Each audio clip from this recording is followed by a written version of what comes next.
فلا أقسم بمواقع النجوم وإنه لقسم لو تعلمون عظيم إنه لقرآن كريم في كتاب مكنون لا يمسه إلا المطهرون تنزيل من رب العالمين.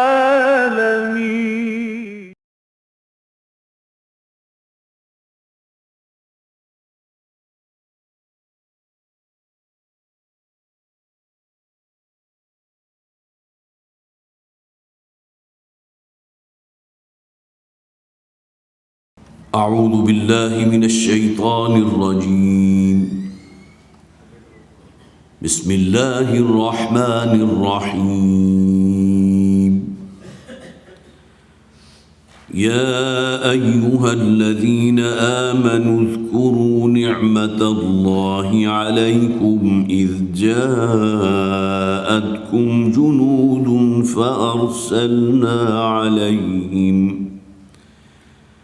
فأرسلنا عليهم ريحا وجنودا لم تروها وكان الله بما تعملون بصيرا. إذ جاءوكم من فوقكم ومن أسفل منكم وإذ زاغت الأبصار وبلغت القلوب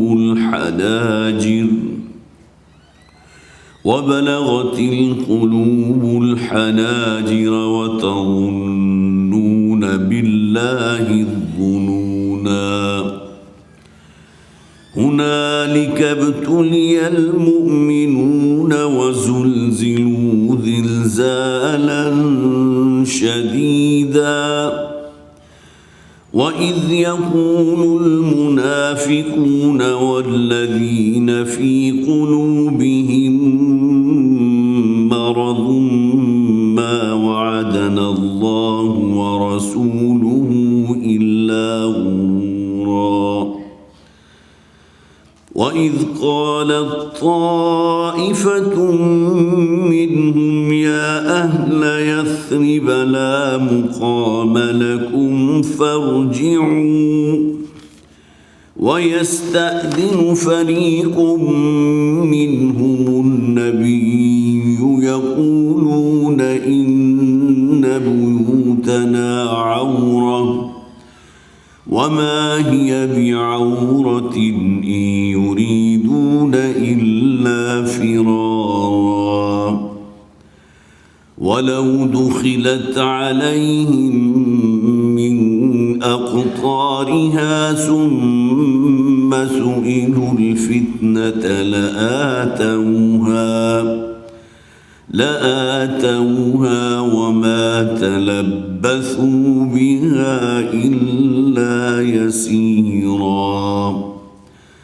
ولقد كانوا عاهدوا الله من قبل لا يولون الأدبار وكان عهد الله مسؤولا. صدق الله العظيم. رب اشرح لي صدري ويسر لي أمري واحلل عقدة من لساني يفقهوا قولي. اللهم ألهمنا رشدنا وأعذنا من شرور أنفسنا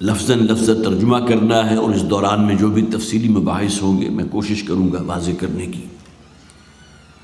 ایک بات جو پچھلی مرتبہ بیان ہونے سے رہ گئی تھی کہ سورہ نور اور سورہ احزاب یہ دو مدنی صورتیں ہیں، اور دونوں کا پس منظر یہ ہے کہ سورہ نور سے پہلے 14 مکی صورتیں تھیں،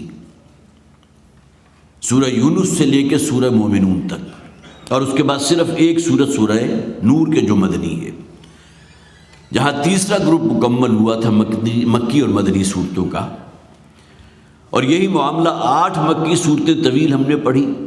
اور اس کے بعد صرف ایک صورت ہے مدنی سورہ احزاب۔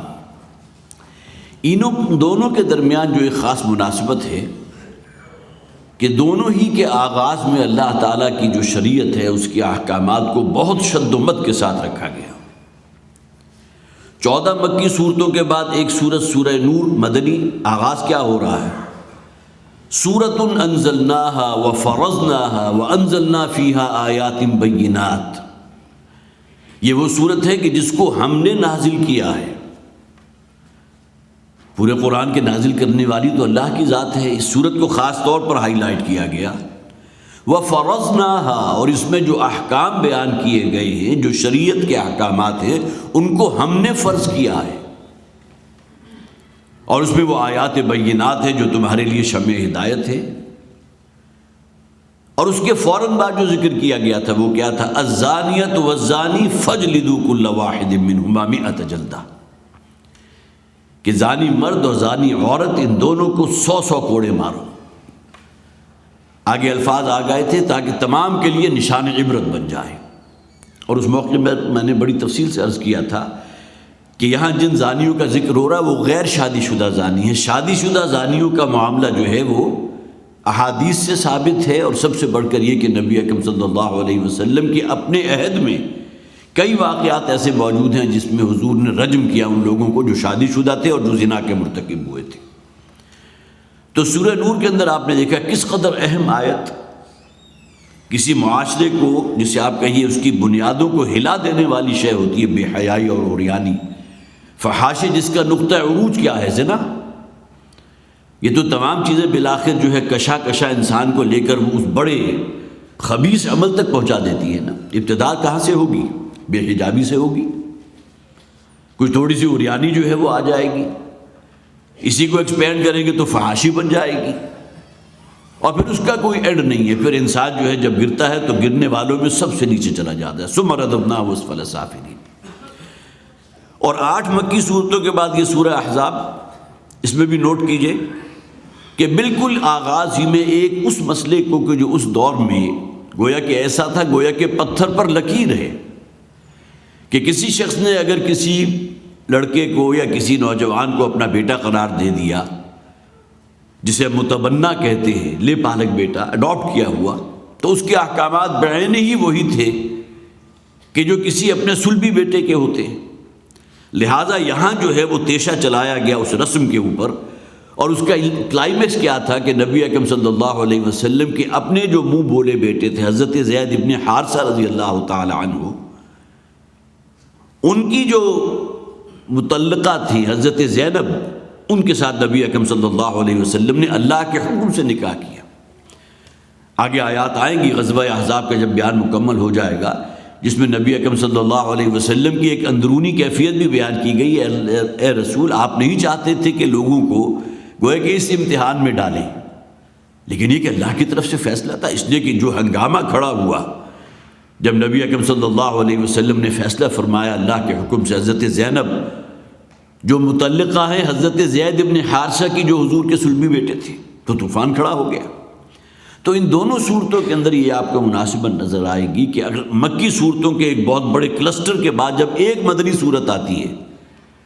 تو وہاں بھی احکامات بہت ہی جسے آپ کہیے جازم قسم کے، اور اسی طرح کا معاملہ جو ہے سورہ احزاب کا ہوا کہ 8 مکی صورتوں کے بعد یہ ایک صورت ہے۔ غزوہ احزاب کے ضمن میں پھر نوٹ کر لیجئے، ذی قعدہ سن 5 میں یہ غزوہ ہوا تھا۔ اس معنی میں تو یہ جنگ ہوئی نہیں جسے آپ مد مقابل کے طور پر حق و باطل کی جو کشمکش کہتے ہیں، وہ جنگ تو نہیں ہوئی۔ اللہ تعالیٰ نے ایک امتحان لینا مقصود تھا، اللہ کے پیش نظر تھا، وہ اللہ نے لے لیا کہ کون لوگ وہ ہیں مسلمانوں کی صفوں کے اندر جو پکے منافق ہیں، اور ان کا نفاق اور ان کا خبث باطن جو ہے ان کی زبانوں پر آ گیا۔ وہ آیات آج ہم پڑھیں گے تو ہماری جو ہے انشاءاللہ سامنے آ جائیں گی۔ لیکن جو پس منظر تھا اسے پھر جو ہے ذہن میں تازہ کر لیجئے کہ یہودیوں کے جن 2 قبائل کو حضور نے نکالا تھا، یہ 3 قبیلے آباد تھے نا مدینہ میں، 12 ان کا ذکر ہوا۔ بنو قینقاع نکالے گئے غزوہ بدر کے بعد، اور بنو نذیر نکالے گئے غزوہ احد کے بعد، اور یہ دونوں قبیلے جا کر خیبر میں آباد ہو گئے تھے۔ اب ان کی باہمی ملی بھگت تھی، اور ایک سازش تھی کہ یہ لوگ گئے ہیں پھر قریش مکہ کے پاس غزوہ احد میں، چونکہ مسلمانوں کو ایک چرکا لگ چکا تھا، لہذا ان کے پاس ایک گراؤنڈ اور بنیاد موجود تھی کہ جا کر قریش مکہ کو بھڑکائیں اور ایک آخری اور فیصلہ کن حملہ جو ہے وہ مدینہ پر کیا جائے۔ بالآخر ان لوگوں نے وہاں جا کر جو ان کا چاپلوسانہ انداز ہوتا ہے یہودیوں کا، جا کر ان کو قائل کر لیا۔ ادھر ابو سفیان بھی کہہ کر آیا تھا غزوہ احد سے، جب وہ واپس پلٹا تو اس نے کہا تھا کہ اب ٹھیک 1 سال کے بعد ہماری اور تمہاری ملاقات بدر کے میدان میں ہوگی، اور اس کے اوپر جلتی کا تیل کا کام جو ہے ان قبائل کے جو سردار تھے جو پھر گئے ہیں مکہ اور جا کر بڑے جو ان کے ساتھ جو ہے بڑی میٹنگز کی ہیں، وہاں جو قریش مکہ موجود تھے ان کے سردار اور ان کے رؤسا، اور ان کو قائل کر لیا۔ نتیجہ کیا نکلا تھا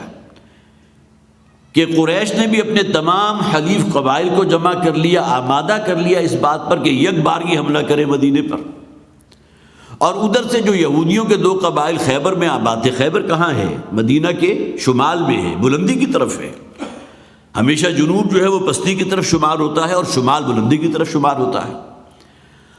تو ادھر ان دونوں قبیلوں نے بھی کہہ کر لیا تھا کہ ہمارے ساتھ جو بنو غطفان کے قبائل ہیں اور بھی کچھ قبائل ایسے ہیں جو ہمارے حلیف ہیں، ہم ان کو آمادہ کر لیں گے۔ بالآخر نتیجہ یہ نکلا، جسے آپ کا یہ قصہ مختصر، کہ 12,000 کا لشکر، یا بعض روایات میں 10,000 کی تعداد ہے، وہ آ گیا ہے۔ جیسا کہ الفاظ ہم پڑھیں گے انشاءاللہ آج ہی، کہ مسلمانوں کے اندر جو ایک بہرحال عام مسلمان کے اندر جو ایک دہشت پیدا ہوئی ہے، جو راسخ العقیدہ مسلمان تھے، جو پکے، جو دلی طور پر یقین رکھنے والے مسلمان تھے، ان کی کیفیت وہ نہیں تھی، بلکہ ان کی کیفیت تو آگے آیات میں آ جائے گی کہ اللہ تعالیٰ نے اور اللہ کے رسول نے ہم سے جو وعدہ کیا تھا وہ بالکل سچا وعدہ تھا۔ ھذا ما وعدنا اللہ ورسولہ، جبکہ منافقین نے کیا کہا تھا کہ ہم سے اللہ اور اللہ کے رسول نے جو وعدہ کیا وہ دھوکے پر مبنی تھا، وہ جھوٹ تھا اور فرار تھا، معاذ اللہ۔ بہرحال چند واقعات اس دوران کے بھی میں نے آپ کو سنائے تھے۔ حضرت جابر ابن عبداللہ رضی اللہ تعالیٰ عنہ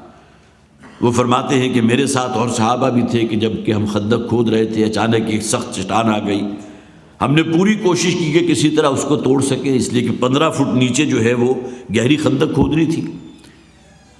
اور جیسا کہ میں نے عرض کیا تھا 10 صحابہ کے حصے جو حصہ آیا تھا وہ تقریباً 10 ہاتھ کا تھا۔ 30 فٹ کا ایریا جو ہے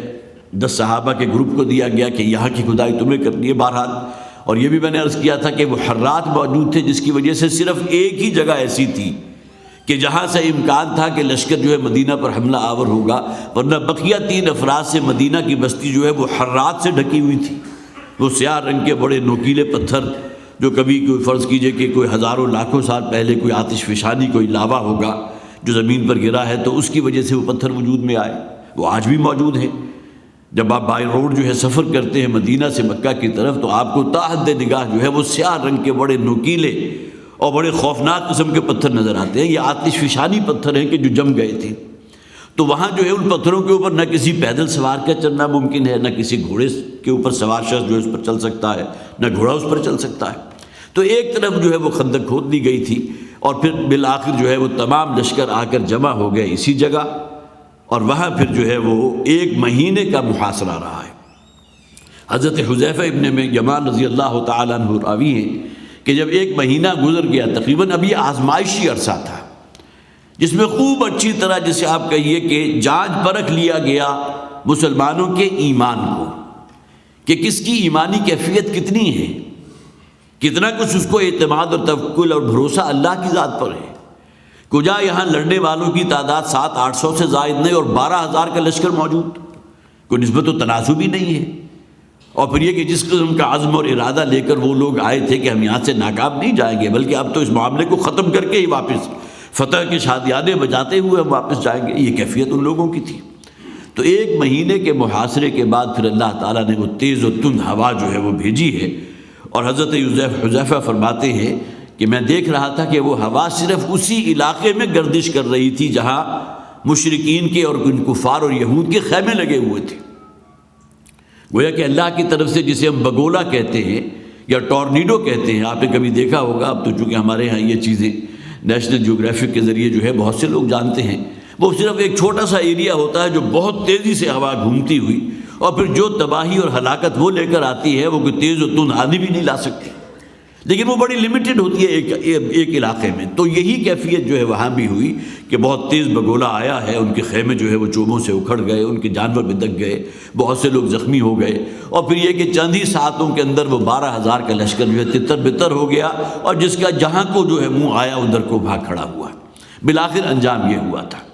اس دوران میں چند جو واقعات ہوئے تھے، عمرو ابن عبدود کے جو بہت ہی ایک جسے آپ کہیے بڑا بہادر اور بڑا شجاع قسم کا انسان تھا، جس کے بارے میں یہ تھا کہ وہ ایک شخص جو ہے 100 اشخاص کو پچھاڑ سکتا ہے، وہ آیا تھا کہیں دور سے گھوڑے کو دوڑاتا ہوا اس خندق کو پار کرنے کے لیے، اور بالآخر وہ پار بھی کر گیا، لیکن حضرت علی رضی اللہ تعالیٰ عنہ کے ہاتھوں وہ جہنم واصل ہوا۔ اور اسی موقع پر وہ خاص کرامت اور معجزہ نبی اکرم صلی اللہ علیہ وسلم کو جو بھی کرامتیں دی گئی، حضور نے فرمایا اصل معجزہ میرا قرآن ہے، اس لیے کہ معجزہ کس شے کو کہتے ہیں؟ جو مخاطب کو عاجز کر دے، عاجز کر دینے والی شے۔ تو قرآن نے اپنے آپ کو بطور چیلنج پیش کیا ہے کہ اگر تمہارے اندر ہمت ہے اور تم کوئی شے لا سکتے ہو تو کچھ جیسا قرآن لا کر دکھاؤ، 10 صورتیں لے آؤ، یا کم سے کم ایک ہی صورت قرآن جیسے تم وضع کر کے لے آؤ۔ وَإِن لَّمْ تَفْعَلُوا وَلَن تَفْعَلُوا، اور سورہ بقرہ میں ہم نے پڑھا تھا، اور تم یہ چیلنج قبول نہیں کر سکتے اور نہ کر سکو گے، خواہ تم اپنے کتنے ہی مددگار بنا لو، لیکن قرآن حکیم کی ایک صورت کے مقابل میں اتنی ہی مختصر کوئی صورت بھی پیش نہیں کر سکتے۔ اصل معجزہ تو قرآن حکیم ہے، لیکن اور بہت سے واقعات ایسے ہیں نبی اکرم صلی اللہ علیہ وسلم کے کہ جس میں معجزات یا کرامات کا ظہور ہوا۔ اس میں سے وہ واقعہ تھا حضرت جابر ابن عبداللہ رضی اللہ تعالیٰ عنہ، وہ گھر گئے ہیں اس لیے کہ انہوں نے جب دیکھا کہ جو بھی مسلمان جو صحابہ کرام خندق کھود رہے ہیں بھوک کی وجہ سے نقاہت اور نڈھال ہو چکے ہیں، خود نبی اکرم صلی اللہ علیہ وسلم کے شکم مبارک پر بھی 2 پتھر بندھے ہوئے تھے، تو اپنے گھر گئے ہیں، جا کر اپنی اہلیہ سے کہا ہے، حضرت سہیلہ رضی اللہ تعالی عنہ، اور پھر یہ کہ ایک چھوٹا جو ہے وہ جانور اس کو ذبح کیا گیا، اور وہ پورے کا گوشت ایک بڑی ہنڈیا کے اندر سما گیا۔ اور ادھر جب حضرت جابر حضور کے پاس پہنچے کہ آپ کے ساتھ چند اور صحابہ اگر تشریف لے آئیں تو میں نے کچھ کھانے کا اہتمام کیا، تو حضور نے پورے لشکر کو بلا لیا، اے خندق والو چلو ہمارے ساتھ، جابر کے گھر آج دعوت ہے۔ یہ الفاظ جو ہیں احادیث میں ملتے ہیں، کتاب المغازی بخاری کی حدیث ہے۔ اور پھر یہ کہ حضور کی معیت میں تقریباً 600-700 صحابہ جو ہے پہنچ گئے۔ مدینہ کی چھوٹی سی بستی ہے، وہاں پھر دسترخوان لگے ہوں گے، جو بھی کیفیت ہوگی۔ اور پھر اصل معجزہ کیا تھا کہ حضور نے فرمایا تھا کہ اس ہنڈیا کے اوپر ایک کپڑا ڈال دو اور اس میں سے سرو کرتے جاؤ، جو بھی برتن ہوں گے اس میں ڈالتے جاؤ۔ 700 یا 600 افراد جو ہیں پوری طرح سیر ہو کر انہوں نے کھانا کھایا، اور حضرت جابر کہتے ہیں کہ اس کے بعد جب کپڑا ہٹایا گیا تو ہنڈیا اسی طرح بھری ہوئی موجود تھی۔ یہ خاص واقعہ جو ہے اس موقع پر، جیسا کہ میں نے پچھلی مرتبہ بھی سنایا تھا، اس لیے کہ بہرحال اللہ تعالیٰ کی طرف سے نصرت اور تائید آتی ہے تو وہ ہمارے پیمانوں میں نہیں ہوتی، کس انداز میں اللہ تعالیٰ نصرت فرماتا ہے، اللہ کی طرف سے مدد کس انداز میں آتی ہے، فرشتوں کی شکل میں آتی ہے، یا ایک بگولے کی شکل میں بھی اللہ تعالیٰ کی طرف سے مسلمانوں کے لیے تو مدد آئی، جو ان کے تمام جو ہے لشکر جو ہے وہ تتر بتر ہو گیا۔ اب یہ چند باتیں میں نے پھر آپ کے سامنے ریوائز کر دی ہیں تاکہ یہ کہ اب جو آیات ہم پڑھیں، جو حضرات پچھلی مرتبہ موجود نہیں تھے، کم سے کم یہ کہ وہ ہمارے ساتھ ان آیات میں شامل ہو سکیں۔ فرمایا یا ایھا الذین آمنوا، یہ دوسرا رکوع شروع ہے آیت نمبر 9 سے۔ اب یہاں طویل سلسلہ، اگرچہ درمیان میں کچھ مباحث اور بھی آئیں گے، مسلمانوں کی جو عائلی زندگی ہے، خاص طور پر حجاب اور پردے کے احکامات بھی انہی آیات کے اندر آئیں گے، لیکن جسے آپ کہیے کہ مین آیات جو ہیں وہ غزوہ احزاب سے متعلق ہیں، جیسا کہ اس سورت کا نام سورۃ الاحزاب ہے۔ یا ایھا الذین آمنوا اذکروا نعمت اللہ علیکم، اہل ایمان اللہ کی اس فضل، اللہ کی اس نعمت اور احسان کو یاد کرو جو اللہ نے تم پر کیا تھا۔ اذ جاءتکم جنود، جبکہ تمہارے اوپر آن پہنچے بہت سے لشکر، جند کہتے ہیں ایک جمعیت یا جتھے کو، جنود بہت سے جتھے، بہت سے لشکر۔ یہودی لے آئے اپنے ساتھ بنو غطفان کو اور اپنے تمام حلیف قبائل کو، ان کی تعداد بھی ممکن ہے کہ 2-3 ہزار ہو۔ ادھر سے قریش جو ہے اپنی پوری جمعیت کو، اور اس کے علاوہ اپنے جتنے بھی حلیف قبائل تھے، بنو کنانہ تھے اور بھی بہت سے حلیف قبائل ان کے تھے، ان تمام کی فورسز کو اکٹھا کر لیا۔ تو اس جاءتکم جنود، جب کہ تمہارے اوپر آن پہنچے، حملہ آور ہوئے بہت سے لشکر، فارسلنا علیہم ریحا۔ دیکھیے قرآن حکیم نے اس کو بالکل سم اپ کر دیا، ایک ہی آیت کے اندر ابتدا اور انتہا دونوں جمع کر لی۔ وہ وقت کہ جب کہ تمہارے اوپر اتنی تعداد میں 12,000 کی تعداد میں وہ لوگ موجود تھے جو حملے کے لیے بےتاب تھے، اور پھر اللہ تعالیٰ نے فرمایا فارسلنا علیہم ریحا، پھر ہم نے ان کے اوپر ایک بہت تیز ہوا بھیجی۔ یہ ریح کے لفظ کو نوٹ کیجئے، قرآن حکیم میں ریح کا لفظ بھی آیا، ریاح کا لفظ بھی آیا۔ جہاں بھی یہ جمع کے صیغے میں ریاح کی اصطلاح قرآن میں آئی ہے، وہاں وہ ہوائیں ہیں جو ہماری منفعت کے لیے اللہ تعالیٰ چلاتا ہے۔ مثلاً یہ کہ آپ کی کشتی جو ہے، بادبانی کشتی اپنی منزل کی طرف چل رہی ہے، وہ ہوا جو اس کو دھکیل رہی ہے وہ ریاح ہیں، وہ گویا کہ اپنی منزل کی طرف آپ کے لیے سہولت، فیسیلیٹیٹرز ہیں، وہ آپ کو باسہولت اپنی منزل تک پہنچا رہی ہیں۔ اسی طرح بادلوں کو کھینچ کر لانے والی ہوا وہ بھی ریاح ہے، یہ ہوائیں اس کا ترجمہ ہوگا نا، گویا کہ وہ ہوائیں جو اللہ تعالیٰ تمہاری منفعت کے لیے بھیجتا ہے۔ جمع کا صیغہ اس استعمال میں ہے، لیکن جہاں بھی قرآن میں یہ ایک صیغہ آیا ہے واحد کا، ریح، یہاں معلوم ہوتا ہے کہ اللہ کا غضب اور اللہ کا جو ہے جسے آپ کو کہیے کہ غصہ وہ اپنے عروج پر ہوتا ہے، وہ تیز ہوا کہ جو انسان کو اس کا کچوبر نکال دے۔ جیسا کہ غزوہ قوم عاد کے لیے جو الفاظ آئے ہیں، وہاں بھی ریح کا لفظ آیا کہ ہم نے ان کے اوپر وہ ہوا بھیجی کہ جو 7 دن تک چلتی رہی، 8 راتیں چلتی رہی، اور اس کے بعد انہوں نے جو اس قوم کو، جو بڑی تناور، بڑی قد و قامت والی قوم تھی، انہیں پٹک پٹک کر ہلاک کر دیا۔ تو یہاں بھی ریح کا لفظ ہے واحد کے صیغے میں کہ ہم نے وہ ہوا بھیجی جو اللہ کا عذاب لیے ہوئے تھی، وَجُنُودًا لَّمْ تَرَوْهَا، اور کچھ اور لشکر بھی ہم نے بھیجے کہ جن کو تم نہیں دیکھ سکتے۔ غزوہ بدر کے ضمن میں یہ بات ہم پڑھ چکے ہیں سورہ انفال کے اندر کہ اللہ تعالیٰ نے فرمایا تھا نا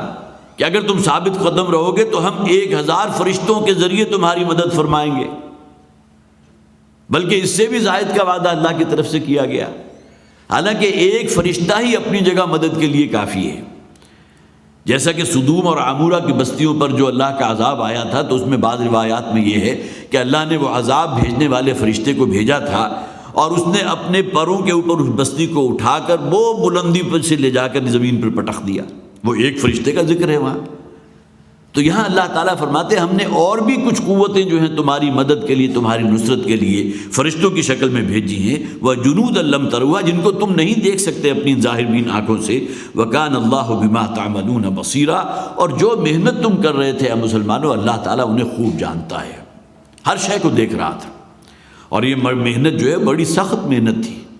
بڑا پیارا حمد کا ترانہ جو ہے غزوہ احزاب کے ضمن میں، آپ میں سے بھی بعض حضرات جو ہیں ان کے علم میں ہوگا کہ صحابہ کرام جو ہیں جب وہاں کے اس خندق کا جو ایریا ان کے سپرد کیا گیا تھا، جب اس میں کدالیں چلا رہے تھے تو ان کی زبان کے اوپر ایک ترانہ تھا، نحن الذین بایعوا محمدا علی الجہاد ما بقینا ابدا، ہم وہ لوگ ہیں جنہوں نے محمد کے ہاتھ پر بیعت کی ہے صلی اللہ علیہ وسلم، نحن الذین بایعوا محمدا علی الجہاد ما بقینا ابدا، اور ہم نے بیعت کس بات پر کی ہے کہ ہماری زندگی میں جہاد جاری و ساری رہے گا جب تک ہم باقی ہیں، ما بقینا ابدا، ہماری زندگی جہاد سے خالی نہیں ہوگی، یہ ہم نے بیعت کیا ہے، اللہ کے رسول کے ہاتھوں پر عہد کیا ہے۔ اور اس کے جواب میں حضور کیا فرماتے تھے؟ اللہم لا عیش الا عیش الآخرہ فاغفر الانصار والمہاجرہ، یہ گویا کہ اسی وزن کے اوپر جسے آپ شعر گوئی کہہ سکتے ہیں، اگرچہ نبی اکرم صلی اللہ علیہ وسلم کو شعر و شاعری کے ساتھ اس کے ساتھ کوئی دلچسپی نہیں تھی، جیسا کہ سورہ شعراء کے آخر میں ہم نے پڑھا بھی تھا کہ ہمارا کوئی نبی اور رسول جو ہے اسے کوئی دلچسپی نہیں ہوتی، ما ينبغی لہ، ان کے کوئی سروکار نہیں ہوتا شعر و شاعری کے ساتھ، اس لیے کہ شعر و شاعری کرنے والے اکثر و بیشتر لوگوں کا کردار کیسا ہوتا ہے، اس کا ذکر ان آخری آیات کے اندر موجود تھا کہ وہ کہتے وہ ہیں کہ جس پر عمل نہیں کرتے اکثر و بیشتر۔ تو لیکن یہ کہ یہاں نبی اکرم صلی اللہ علیہ وسلم نے جب وہ یہ کہتے تھے نحن الذین بایعوا محمدا علی الجہاد ما بقینا ابدا، تو نبی اکرم صلی اللہ علیہ وسلم کہا کرتے تھے کہ یہ وہ لوگ اللہم لا عیش الا عیش الآخرہ، پروردگار آخرت کی زندگی سے بڑھ کر کوئی زندگی نہیں، فاغفر الانصار والمہاجرہ، تو میرے ساتھ جو میرے اس کام میں شریک ہیں، جو میرے دست و بازو ہیں، یہ انصار ہیں، مہاجرین ہیں، جو اس وقت سخت محنت کر رہے ہیں، اور پھر یہ کہ وہ خندق کھود رہے ہیں، تو ان کی مغفرت فرما دے۔ فاغفر الانصار والمہاجر، یہ ترانہ حضور کی زبانوں کے اوپر تھا۔ تو فرمایا واللہ بما تعملون بصیر، اور اللہ تعالیٰ جو ہے وہ خوب دیکھ رہا تھا جو کچھ تم کرتے تھے۔ اذ جاؤکم من فوقکم ومن اسفل منکم، وہ وقت جب کہ وہ تمہارے اوپر چڑھ دوڑے یا حملہ آور ہوئے، یا حملہ آور ہونے کا ارادہ کیا، اس لیے کہ حملے کی اس معنی میں تو نوبت نہیں آئی، وہ کوئی کھلا میدان تھا نہیں کہ جہاں حملہ ہوتا، وہ تو ایک خندق تھی کہ جو درمیان میں آڑے آئی ہوئی تھی۔ من فوقکم، تمہارے اوپر سے بھی، یہاں مراد کیا ہے؟ شمال کا علاقہ، اور شمال میں خیبر موجود تھا جہاں وہ یہودی قبائل آباد تھے، وہ اپنے تمام حلیف قبائل کو لے کر آ گئے۔ وَمِنْ أَسْفَلَ مِنْكُمْ، اور تمہارے نیچے سے، یہ گویا کہ جنوبی جو علاقہ تھا جہاں مکہ معظمہ بھی موجود ہے، اور وہ حلیف قبائل جو وہاں سے آئے تھے قریش مکہ کے ساتھ مل کر، ان کی طرف اشارہ ہے۔ وَإِذْ زَاغَتِ الْأَبْصَارُ، اور جب کہ تمہاری نگاہیں پتھرا چکی تھی۔ ظاہر مدینہ کی چھوٹی سی بستی، 12,000 کا لشکر موجود ہے۔ اب جسے آپ کہیے کہ بالکل وہی معاملہ جو غزوہ تبوک کے موقع پر ہوا تھا کہ حضور کے ساتھ جو بھی تعداد تھی مسلمانوں کی تقریباً کوئی 20,000 یا 25,000 کا لشکر تھا، لیکن سامنے 9 لاکھ کی فوج موجود تھی، وہاں بھی مقابلہ نہیں ہوا۔ وہ بھی اصل میں ایک امتحان تھا جو اللہ تعالیٰ کی طرف سے لیا گیا، تاکہ جن لوگوں کے اندر کھوٹ ہے، جو ایمان میں پکے نہیں ہیں، ان کا خبث باطن اور ان کا نفاق ان کی زبانوں کے اوپر آ گیا۔ اس موقع پر بھی آیا اور غزوہ احزاب کے موقع پر بھی آیا، تو اس کو تعبیر کیا گیا وَإِذْ زَاغَتِ الْأَبْصَارُ، جب کہ تمہاری نگاہیں جو ہیں وہ پتھرا چکی تھی خوف اور دہشت کی وجہ سے، جسے قرآن میں کہا گیا نا کہ قیامت کے دن لوگوں کی نگاہیں جو ہیں وہ نیلی پڑ جائیں گی جہنم کو دیکھتے ہی، وہ خوف اور دہشت ان کے اوپر اتنی طاری ہوگی۔ وَبَلَغَتِ الْقُلُوبُ الْحَنَاجِرَ، اور پھر یہ کہ تمہارے دل جو ہے وہ دہشت کی وجہ سے تمہارے ہنسلیوں میں آ پہنچے تھے۔ یہ اصل میں تعبیر ہوتی ہے بہت تیزی کے ساتھ دل کے دھڑکنے کی، معلوم ہوتا ہے کہ دل ابھی اچھل کر باہر آ جائے گا۔ انسان بعض اوقات کوئی خواب ایسا دیکھتا ہے، بڑا دہشتناک قسم کا خواب، بڑا خوفناک خواب، تو اس کا دل جو ہے بہت تیزی سے دھڑکن، پورا جسم جو ہے وہ پسینے میں نہا جاتا ہے، یہ کیفیت ہوتی ہے۔ لیکن یہ کہ جب سر کی آنکھوں سے انسان دیکھے کہ 12,000 کا لشکر موجود ہے، وہ فتح کے شادیانے بجا رہے ہیں، اب معلوم ہوتا ہے کہ ان کے چنگل سے مسلمانوں کو کوئی چھڑا نہیں سکتا، تو وہ کیفیت، اور یہ کیفیت جیسا کہ میں نے پہلے بھی عرض کیا تھا، صادق الایمان لوگوں کی نہیں تھی، وہ کہ جن کے اندر کچھ نہ کچھ کھوٹ تھا، ان کے دل بھی بہت خوف زدہ ہو گئے، دہشت زدہ ہو گئے، اور ان کی نگاہیں بھی پتھرا گئیں۔ وَإِذْ زَاغَتِ الْأَبْصَارُ وَبَلَغَتِ الْقُلُوبُ الْحَنَاجِرَ وَتَظُنُّونَ بِاللَّهِ الظُّنُونَ، اور تم نے اللہ کے بارے میں بڑے بڑے بدگمانیاں تم اس کے مرتکب ہونے لگے، اللہ کے بارے میں عجیب و غریب قسم کے ظن کرنے لگے، جس کا ذکر آگے آ جائے گا کہ ہمیں تو یہ کہا گیا تھا کہ قیصر و کسریٰ کے خزانے تمہارے قدموں تلے ہوں گے، اور آج صورتحال یہ ہے کہ ہم رفع حاجت کے لیے باہر نہیں نکل سکتے۔ یہ منافقین میں سے ایک شخص تھا معتب بن خشیر، اس کا نام بھی موجود ہے کتابوں کے اندر، اس نے یہ جملہ کہا تھا کہ ہم سے اللہ اور اللہ کے رسول نے جو وعدہ کیا وہ جھوٹ پر مبنی تھا، فراڈ وعدہ تھا، جھوٹا وعدہ تھا۔ اس کا ذکر اگلی آیت میں آ جائے گا۔ وَتَظُنُّونَ بِاللَّهِ الظُّنُونَ، اور تم اللہ کے بارے میں بڑے بڑے گمان کرنے لگے، گویا کہ اللہ کی مدد، اللہ کی تائید، اگرچہ نبیوں اور رسولوں کے اوپر بھی ایک وقت آتا ہے، متى نصر اللہ، جب قوم کی مخالفت اس حد تک آگے بڑھ چکی ہوتی ہے کہ نبی بھی چیخ اٹھتا ہے کہ اللہ کی مدد کب آئے گی، اور پھر آخر اللہ تعالیٰ کی مدد آتی ہے، وہ عذاب کی شکل میں ہو، خواہ رجفے کی شکل میں ہو کہ زمین شق ہو جائے، زمین جھنجھوڑ دی جائے، زلزلے کی شکل میں ہو، خسف ہو جائے، پوری کی پوری بستی جو ہے زمین میں دھسا دی جائے، زمین کے پیٹ میں اتار دی جائے، یہ اللہ کی طرف سے مدد ہوتی ہے مسلمانوں کے حق میں، رسول کے حق میں۔ متى نصر اللہ، کب آئے گی اللہ کی مدد؟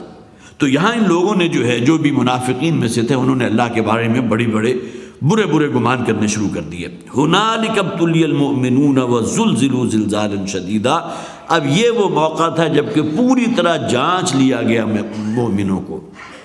جو بھی مسلمان تھے ان کا امتحان ہو گیا، اگرچہ یہ عرصہ حیات کل کا کل امتحان ہے۔ خلق الموت والحیات لیبلوکم، یہ زندگی کا سلسلہ اللہ تعالیٰ نے تمہیں زندگی دی، مہلت عمر دی، تمہیں صلاحیتیں دی، تمہیں قوت اور استعداد دی، کس لیے؟ لیبلوکم، تاکہ تمہیں آزمائے۔ ایکم احسن عملا، کہ کون لوگ وہ ہیں کہ جو راہ راست پر رہنے والے ہیں۔ عظیم اکثریت تو خواہشات نفس کے سپرد کر دیتی ہے اپنے آپ کو، شیطان کے نقشے پا کی پیروی کرنے لگتی ہے۔ تو اصل شے تو امتحان ہے. تو فرمایا گیا ہنالک ابتلی المؤمنون، یہ وقت تھا کہ جب کہ مومنوں کو خوب اچھی طرح امتحان لے لیا گیا، جانچ لیا گیا، پرکھ لیا گیا. وَزُلْزِلُوا زِلْزَالًا شَدِيدًا، یہ الفاظ اللہ تعالیٰ استعمال کر رہے ہیں، اور انہیں ہلا مارا گیا جیسا کہ ہلایا جاتا ہے، بڑا زور و شور سے ہلانا. معلوم ہوا کہ امتحان جو ہے ایمان کا، اس کی گھڑی آ گئی. معلوم ہو جائے گا کہ کس کا توکل اللہ پر ہے، کسے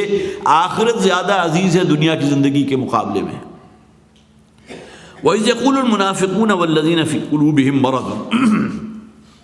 اور وہ وقت جب کہ منافقوں نے کہا، اور وہ لوگ جن کے دلوں میں ایک مرض پیدا ہو چکا تھا. یہ مرض کون سا ہے؟ یہ مرض نفاق ہے.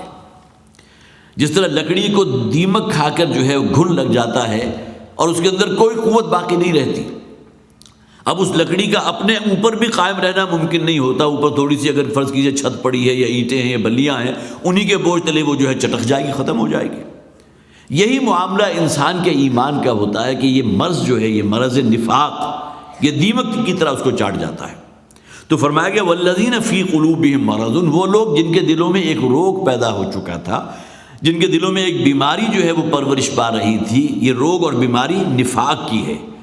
اور قرآن تعبیر کرتا ہے نفاق ہے کیا؟ دنیا اور یہاں کی زیب و زینت کی محبت.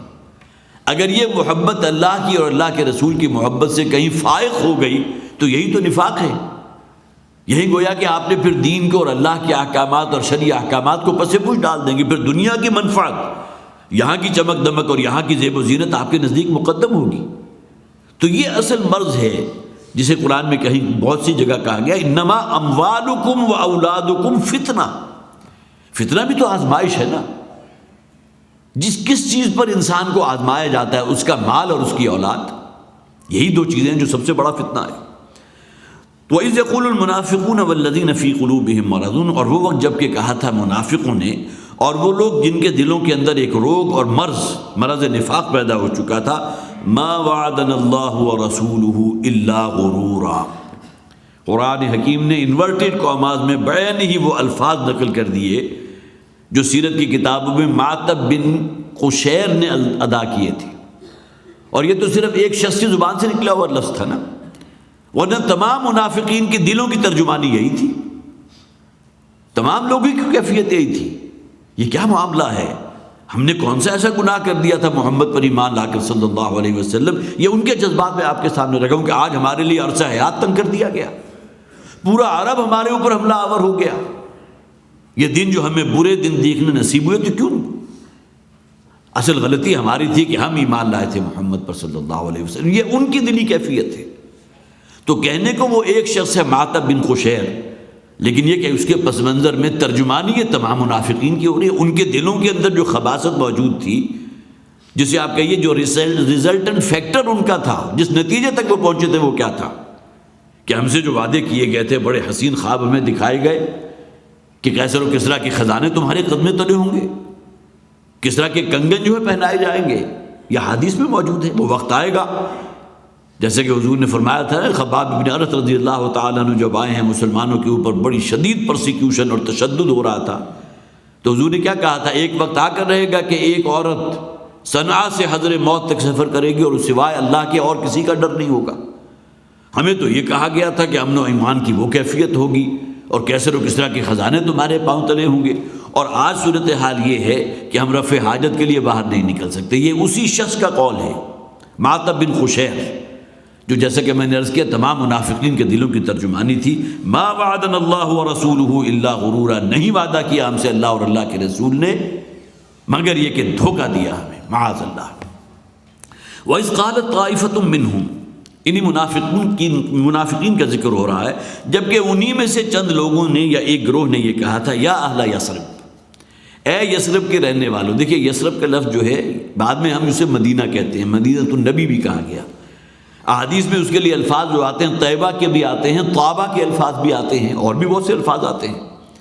لیکن یہ کہ نبی اکرم صلی اللہ علیہ وسلم کی ہجرت سے پہلے اس علاقے کو یثرب کہا جاتا تھا. اور بعض روایات ایسی ہیں جو اگرچہ سند کے اعتبار سے ضعیف احادیث میں سے شمار ہوتی ہے. ابن کثیر نے ان کا حوالہ دیا، ابن کثیر حوالہ بھی دے دیتا ہے کہ یہ حدیث جو ہے وہ ضعیف ہے، لیکن یہ کہ حضور نے فرمایا اس حدیث کی روح سے کہ مدینہ کو یثرب مت کہا کرو۔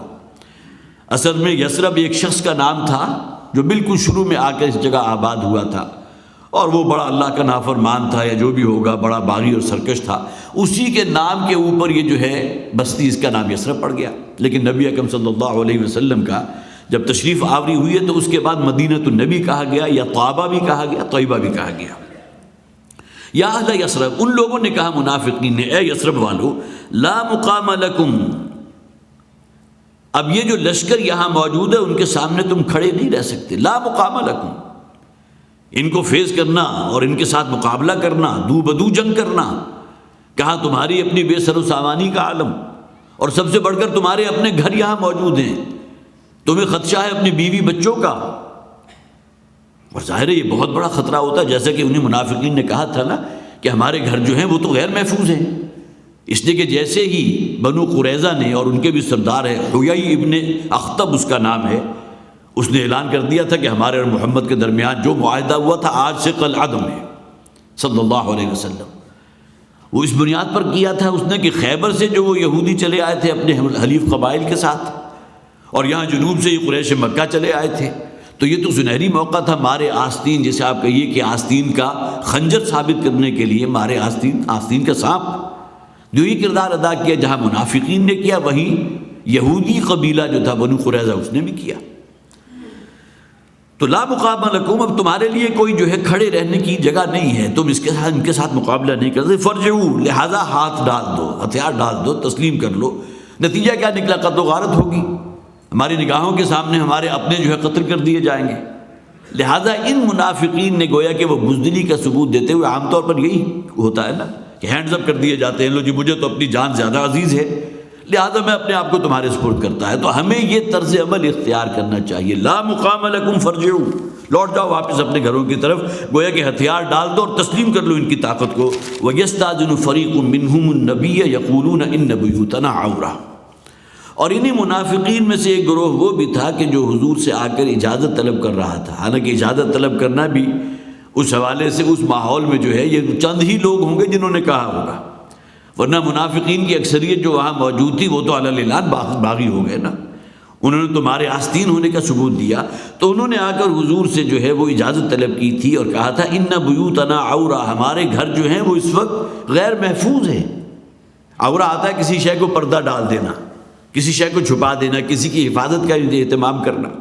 اسی طرح ہمارے جسم میں بھی وہ علاقے کہ جن کو ہم ڈھانپ دیا کرتے ہیں وہ عورات کہلاتے ہیں، گویا کہ وہ جگہ جس کو ڈھانپا جائے، جس کو حفاظت سے رکھا جائے، جو دوسروں کے سامنے ایکسپوز نہیں کیے جاتے۔ تو یہی کیفیت گھر کی بھی ہوتی ہے کہ ہمارے گھر جو ہے وہ تو بالکل کھلے پڑے ہیں، اس لیے کہ وہاں کی جو اصل مین پاور تھی مرد، وہ تو آ گیا یہاں مقابلے کے لیے، اور گھروں میں صرف خواتین ہیں اور بچے ہیں یا بوڑھے ہیں، تو لہٰذا ہمیں تو اجازت دے دی تھی ان بیوتنا عورہ وما ہی بعورہ، جبکہ قرآن میں کہا گیا وہ ان کی بالکل بے سر و پا بات تھی۔ حالانکہ ایسی بات اگر انہیں اللہ پر اعتماد ہوتا، اللہ کی مدد اور اللہ کی تائید اور نصرت پر یقین ہوتا، تو وہ یہ کام نہ کرتے جو کر رہے تھے کہ واپس اپنے گھروں کو لوٹ چلو، اور پھر یہ کہ ہمارے گھر تو غیر محفوظ ہیں۔ ان یریدون الا فرارا، یہ اصل میں سوائے اس کے کہ وہاں سے بھاگنا چاہتے ہیں، اس لیے کہ بہرحال مسلمانوں کی ڈیوٹیز بھی تو تھی نا، اگرچہ خندق کھودی جا چکی ہے لیکن اس کے باوجود جیسے کہ چند واقعات ایسے ہیں کہ جس میں کوشش کر کے عامر ابن عبد جو ہے وہ اپنے گھوڑے کو دوڑاتا ہوا آیا اور اس خندق کو پار کر گیا، لیکن یہ کہ فرض کیجئے کہ کوئی ایسی کیفیت ہو جاتی کہ خندق کو جو ہے وہ کہیں پاٹ ہو جاتی اور پھر یہ یکبارگی حملہ ہوتا تو وہ ایک میدان جنگ تو بن جاتی وہ جگہ، لیکن اصل شے تو اللہ کے اختیار میں ہے۔ اللہ تعالیٰ نے یہ پورا جسے آپ کے سینیریو جو پیدا کیا تھا کس لیے؟ تاکہ مسلمانوں کے ایمان کا امتحان ہو جائے۔ ان یریدون الا فرارا، یہ سوائے فرار کے اور کچھ نہیں چاہتے، اسکیپ چاہتے ہیں۔ وَلَوْ دُخِلَتْ عَلَيْهِمْ مِنْ أَقْطَارِهَا، اور اگر کہیں ان کے اوپر مدینہ کے اطراف سے کوئی لشکر اور حملہ آور ہو جاتا یا ہو جائے، ثُمَّ سُئِلُوا الْفِتْنَةَ، اور پھر انہیں اختیار دیا جائے، فتنہ کہتے ہیں آزمائش اور کسوٹی کو، پھر انہیں کسی فتنے میں مبتلا کرنے کو کہا جائے۔ یہاں اصل میں جو بین السطور جو مضمون ہے وہ کیا ہے کہ کوئی لشکر اگر مدینہ پر حملہ کرے اور یہ منافقین سے آ کر کہے کہ واپس اپنے آبائی دین کی طرف پلٹ جاؤ، چھوڑو محمد کو صلی اللہ علیہ وسلم اور اس دین اسلام کو، ثم سئلوا الفتنہ، اور انہیں بغاوت پر آمادہ کیا جائے مسلمانوں کے خلاف، انہیں آپشن دیا جائے کہ واپس اپنے آبائی دین کی طرف پلٹتے ہو تو ہم تمہاری جان بخشی کرتے ہیں ورنہ تم سب کو ہلاک کر دیں گے، لآتوها، تو لازماً ان کی بات تسلیم کر لیتے۔ اب معلوم ہوا کہ ایمان کی اگر یہ کیفیت ہے، دغدغے کی کیفیت ہے کہ مشکل حالات کے اندر یا آزمائش کے اندر وہ ثابت قدم رہ ہی نہیں سکتے، اور اگر انہیں آ کر لالچ دی جائے اور ان کی جان بخشی کا وعدہ کر دیا جائے اور یہ منافقین سے کہا جائے کہ اپنے آبائی دین کی طرف بت پرستی اور مشرکانہ جو بھی تمہارے عبادات تھی ان کی طرف لوٹ جاؤ، لآتوها، تو لازماً ان کو مان لیں گے، وما تلبسوا بها الا یسیرا، اور اس میں قطعاً کوئی دیر نہیں کریں گے، تھوڑی سی مہلت مانگیں گے اور اس کے بعد پھر اس کو تسلیم کر لیں گے۔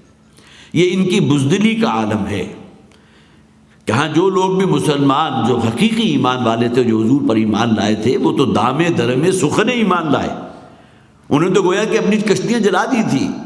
وہ تو اس دنیا کی زندگی کو پر آخرت کو کہیں زیادہ ترجیح دیتے تھے، اصل شے تو آخرت کی زندگی ہے۔ اللہم لا عیش الا عیش الآخرہ فاغفر الانصار والمہاجرہ، جو نبی اکرم صلی اللہ علیہ وسلم کی زبان پر یہ شعر تھا، اے پروردگار اصل زندگی تو آخرت کی زندگی ہے، یہ دنیا کی زندگی تو ہے ہی امتحان، یہ تو ہے ہی آزمائش، یہاں سرخ روح ہوں گے اس آزمائش میں تو آخرت کی کامیابی حصے میں آئے گی۔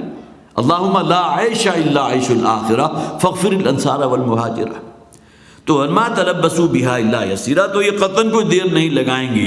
اور فوراً ہی جو ہے اس بات کو تسلیم کر لیں گے، بغاوت اور سرکشی پر آمادہ ہو جائیں گے۔ وَلَقَدْ كَانُوا عَاهَدُوا اللَّهِ، اور اگر کہیں معاملہ فرض کیجئے، ابھی پچھلی ہی اسی تسلسل میں عرض کر رہا ہوں، اگر کہیں معاملہ آگے بڑھتا، جنگ کی نوبت آ ہی جاتی، تو یہ وہ لوگ تھے کہ جن کی بڑی گہری دوستیاں تھیں یہودیوں کے ساتھ،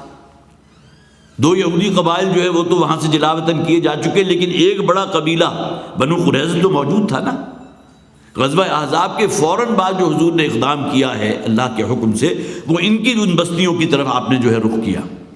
اور پھر وہ معاملہ جو ہوا تھا بڑا سخت ترین جو سزا دی گئی تھی ان لوگوں کو کہ جتنے بھی ان کے ہاں وہ مرد تھے کہ جو جنگ کر سکتے تھے سب کو قتل کر دیا گیا، اور یہ فیصلہ کیا گیا تھا تورات کی شریعت کے مطابق کہ جو بھی غداری کرتا ہے اور ایسے موقع پر جبکہ جسے آپ کہیے کہ بہت شدید آزمائش ہو اور غداری کا مرتکب ہوتا ہے تو ان کی سزا سوائے موت کے اور کچھ نہیں، اس کے مطابق حضور نے فیصلہ کیا۔ وَلَقَدْ كَانُوا عَاهَدُوا اللَّهَ مِن قَبْلُ، یہ وہ لوگ تھے، یہ منافقین کہ جنہوں نے اللہ سے وعدہ کیا تھا اس سے پہلے۔ ایک تو انسان جو ہے اللہ کے ساتھ ایک کمٹمنٹ کرتا ہے جب وہ بیعت اسلام کرتا ہے، اشہد ان لا الہ الا اللہ واشہد ان محمدا عبدہ ورسولہ، اگرچہ حضور کے ہاتھ پر یہ بیعت ہو رہی ہے لیکن اصل میں گواہی کس شے کی ہے کہ اللہ کے سوا کوئی معبود نہیں، میں گواہی دیتا ہوں اس بات کی، اور محمد اللہ کے رسول ہیں صلی اللہ علیہ وسلم، یہ بھی تو ایک عہد ہے نا، یہ بھی تو ایک گواہی ہے۔ لیکن غزوہ احد کے موقع پر وہ 300 افراد کے جو واپس آ گئے تھے، پھر ذہن میں لے آئیے 1000 کا لشکر جو ہے یہاں سے تیار ہوا تھا، میدان احد تو بالکل قریب موجود ہے، اس موقع پر خندق نہیں کھودی گئی اس لیے کہ تعداد سامنے صرف 3000 کی تھی، اور جس طرف سے چلے آ رہے تھے وہاں ایک کھلا میدان موجود تھا، میدان احد، مسلمانوں نے کوہ احد کو اپنے پشت پر رکھا اور صف بندی کر لی۔ اس موقع پر عبداللہ ابن ابی جو ہے وہ اپنے ساتھ جن کو 300 بلکہ 300 سے بھی کچھ زائد تعداد تھی ان کو لے کر واپس پلٹ آیا۔ ان لوگوں سے جب کسی درجے میں اگرچہ نبی اکرم صلی اللہ علیہ وسلم چاہتے تو مدینہ جب یہ کہ واپس لوٹے تھے غزوہ احد کے بعد تو ان کی جو ہے سرزنش کی جا سکتی تھی، لیکن یہ کہ ان لوگوں نے آ کر عہد کیا تھا کہ یہ معاملہ ہم سے اس مرتبہ کوتاہی کا ہو گیا، آئندہ آپ کو شکایت کا موقع نہیں ملے گا۔ یہ بات جو ہے تفاسیر کے اندر موجود ہے، اور اشارہ یہ کیا گیا وَلَقَدْ كَانُوا عَاهَدُوا اللَّهَ مِن قَبْلُ، یہ منافقین جو اب پھر غداری کے مرتکب ہو رہے ہیں، اب پھر وہاں سے چھوڑ کر اپنے گھروں کو لوٹنا چاہتے ہیں کہ ہمارے گھر جو ہیں بڑے غیر محفوظ ہیں، اور یہودیوں کے جو ہے بغل میں جا کر بیٹھنا چاہتے ہیں اس لیے کہ انہیں معلوم ہے کہ یہودی جو ہے اس وقت ان مشرکین کے ساتھ ہے جو حملہ آور ہونے کے لیے وہاں آئے ہیں۔ تو انہوں نے حالانکہ عہد کیا تھا وَلَقَدْ كَانُوا عَاهَدُوا اللَّهَ مِن قَبْلُ، انہوں نے عہد کیا تھا اللہ کے ساتھ، اور ان میں وہ 300 بھی شامل تھے کہ جو غزوہ احد کے موقع پر واپس پلٹ آئے تھے، اور پھر انہوں نے عہد کیا تھا کہ آئندہ جو ہے اس قسم کا موقع آیا تو ہم یہ معاملہ نہیں کریں گے، لیکن اس کے باوجود لا یولون الادبار، اور بات کیا کہی تھی کہ ہم اپنی پیٹھوں کے بل واپس نہیں پلٹیں گے، اپنی پیٹھ نہیں دکھائیں گے۔ وَكَانَ عَهْدُ اللَّهِ مَسْئُولًا، اور اللہ تعالیٰ کے ساتھ جو عہد کر لیا جائے اس کی تو لازماً پھر پرسش ہو کر رہے گی۔ یہ عہد انہوں نے کیا تھا، اور جیسے کہ میں نے عرض کیا غزوہ احد کے موقع پر وہ جو واپس آئے تھے ان کی طرف سے بھی، اور منافقین میں سے جو بھی حضور پر ایمان لایا تو ایک عہد اور کمٹمنٹ کے اندر جو ہے اس نے اپنے آپ کو اس کے ساتھ باندھا تھا۔ قُلْ لَن يَنْفَعَكُمُ الْفِرَارُ إِنْ فَرَرْتُم مِّنَ الْمَوْتِ، اے نبی ان سے کہہ دیجئے کہ تم خواہ کتنا ہی فرار اختیار کر لو موت سے، تم بھاگ نہیں سکتے، تمہارے کسی کام یا کوئی نفع نہیں دے سکتا تمہارا فرار۔ اللہ تعالیٰ کی طرف سے اگر موت تم پر مسلط ہے تو وہ آ کر رہے گی۔ سورہ ممتحنہ میں کہا گیا نا کہ خواہ یہ بہت ہی قلعہ بند ہو کر کیوں نہ بیٹھ جائیں، لیکن جو اللہ نے لکھ دیا وہ لازماً ہو کر رہے گا۔ یہی معاملہ منافقین کا ہے کہ بھاگنا چاہتے ہیں، اپنی جان ہارنے کا خوف ہے نا، موت سے فرار اختیار کرنا چاہتے ہیں، لیکن انہیں بتا دیجئے کہ یہ فرار تمہارے کسی کام کا نہیں ہے۔ اوِل قتل، یا یہ کہ قتل ہونے سے اگر وہ بچنا چاہتے ہیں، وَإِذًا لَّا تُمَتَّعُونَ إِلَّا قَلِيلًا، پھر بھی اگر اللہ تعالیٰ کو منظور ہوا تو کچھ عرصے کے لیے تمہیں اور مہلت عمر دے دے گا، اور تمہارے امتحان میں اضافہ ہی ہوگا نا۔ اب تک تم کون سا اس امتحان میں پورے اترے ہوئے؟ جب بھی کوئی سخت وقت آیا، جب بھی کوئی امتحان آیا، تم نے پیٹھ دکھائی۔ غزوہ احد کے موقع پر تم واپس آ گئے۔ اس موقع کے اوپر تمہارا یہ کردار ہے جس کا نقشہ جو ہے پچھلی آیات میں کھیل دیا گیا۔ قُلْ مَنْ ذَا الَّذِي يَعْصِمُكُم مِّنَ اللَّهِ، اے نبی ان سے کہہ دیجئے کہ کون ہے جو تمہیں اللہ کی پکڑ سے بچا سکتا ہے۔ اس دنیا میں بھی اللہ کا عذاب آ سکتا ہے تمہارے اوپر، لیکن یہ کہ آخرت کی پکڑ تو ہے نا، وہاں تو جہنم اللہ نے تیار کی ہے۔ إِنَّ الْمُنَافِقِينَ فِي الدَّرْكِ الْأَسْفَلِ مِنَ النَّارِ، اور خاص طور پر وہ منافقین جو عہد نبوی میں موجود تھے ان کے اوپر تو 100% درست آتی ہے، راست آتی ہے یہ آیت کہ یہ تو وہ لوگ ہیں کہ جو مارے آستین ثابت ہوئے تھے، جبکہ جو بھی کفر اور شرک ہے وہ سامنے سے مقابلہ کرتا ہے، حملہ کرتا ہے سامنے سے، اور یہ پشت میں سے خنجر گھونپنے کا کردار ادا کرتے ہیں۔ تو قُلْ مَنْ ذَا الَّذِي يَعْصِمُكُم مِّنَ اللَّهِ، اے نبی ان سے کہہ دیجئے کون ہے جو تمہیں اللہ کی پکڑ سے، اللہ کے عذاب سے بچا لے گا۔ إِنْ أَرَادَ بِكُمْ سُوءًا، اگر اللہ تعالیٰ تمہارے ساتھ اس دنیا ہی میں کوئی تمہیں کسی سزا میں مبتلا کرنا چاہتا ہے، تم تک کوئی ضرر پہنچانا چاہتا ہے، او ارادہ بکم رحمہ، یا اللہ تعالیٰ تمہیں توبہ کی توفیق عطا فرما دے۔ آخر ان لوگوں میں سے ایسے بھی تو ہوں گے نا جنہیں کوئی پچھتاوا بھی ہوا ہو، جب دیکھا یہ پورا کا پورا جو یہ ماحول بنا تھا، بہت خوف دہشت والا ماحول، اور 12,000 کا لشکر موجود تھا مقابلے کے لیے، چند ہی ساعتوں کے اندر جو ہے اللہ تعالیٰ نے وہ جو مدد آئی تھی، تائید غیبی، وہ ٹورنیڈو کی شکل میں جو آیا، صرف اسی علاقے تک محدود رہا، اور پھر یہ کہ وہ ہر شے جو ہے تہو بالا کر دی، تباہ و برباد کر دی، اور بعد میں ممکن ہے پچھتاتے ہوں کہ ہم جو محمد کے ساتھی تھے صلی اللہ علیہ وسلم، اس موقع پر پھر ہم نے پھر وہی معاملہ ادا کیا، وہی ہماری طرف سے جو ہے کردار سامنے آیا۔ تو کیا عجب کہ اللہ تعالیٰ کی رحمت جو ہے وہ دستگیری فرما لے، تمہیں جو ہے دوبارہ ایک موقع دے دے توبہ کرنے کا، پھر تم رجوع کر سکو، پھر پلٹ سکو اللہ کی طرف۔ وَلَا يَجِدُونَ لَهُم مِّن دُونِ اللَّهِ وَلِيًّا وَلَا نَصِيرًا، اور یہ اللہ کے سوا نہ کسی کو اپنا ولی پائیں گے اور نہ ہی کسی کو نصرت کرنے والا اور حمایتی پائیں گے۔ قَدْ يَعْلَمُ اللَّهُ الْمُعَوِّقِينَ مِنكُمْ، اللہ تعالیٰ خوب جانتا ہے ان لوگوں کو۔ دیکھیے یہی منافقوں کا کردار چل رہا ہے۔ یہ دونوں مواقع تھے جیسا کہ میں نے عرض کیا تھا، غزوہ احد کے موقع پر، پھر یہ بالکل سینٹر میں آ گیا غزوہ احزاب، اور آخری جو مارکہ حضور کا ہوا تھا غزوہ تبوک۔ یہ 3 مواقع ہیں کہ جن میں منافقین کا کردار کھل کر سامنے آ گیا، انہی کا بحث آگے چل رہی ہے۔ قد یعلم اللہ المعوقین منکم، اللہ تعالیٰ خوب جانتا ہے ان لوگوں کو جو رستے میں روڑے اٹکانے والے تھے، جو سد باب کرنا چاہتے تھے، جو حقیقی طور پر ایمان نہیں لائے تھے۔ ایمان حقیقی ہوتا تو کیسے ممکن تھا کہ وہ میدان جنگ سے فرار اختیار کرتے؟ غزوہ احد کے موقع پر 300 کی تعداد میں واپس پلٹ جاتے مدینہ کی طرف، یا یہاں اپنے گھروں کو لوٹنے کی کوشش کرتے، اجازت طلب کرتے کہ ہمارے گھر جو ہیں غیر محفوظ ہیں، اور اصل میں وہ پناہ حاصل کرنا چاہتے ہیں اس لیے یہودی قبیلے کی، بنو قریظہ کی۔ تو قد یعلم اللہ المعوقین منکم، تم میں سے جو بھی روڑے اٹکانے والے ہیں، جو بھی گویا کہ اکسانے والے ہیں دوسرے لوگوں کو پیچھے رہنا جانے کی طرف، والقائلین لاخوانہم ہلم الینا، اور اپنے اور دوسرے مسلمان بھائیوں سے یہ کہنے والے، انہیں کنونس کرنے والے کہ آؤ ہماری طرف، اپنے آپ کو اگر بچانا چاہتے ہو، یہ کہیں معاملہ جو ہے یہ بند اگر ٹوٹ گیا تو پھر جو تباہی ہوگی، 12,000 کا لشکر تکہ بوٹی کر دے گا تمہاری، اس لیے کہ اللہ کی مدد پر یقین نہیں تھا نا۔ غزوہ بدر کے موقع پر بھی تو آخر 313 تھے، بے سر و سامان، جسے سامان حرب کہتے ہیں، جنگی ساز و سامان، وہ نہ ہونے کے برابر۔ اور مقابلے میں لشکر کون سا تھا؟ 1000 کا لشکر،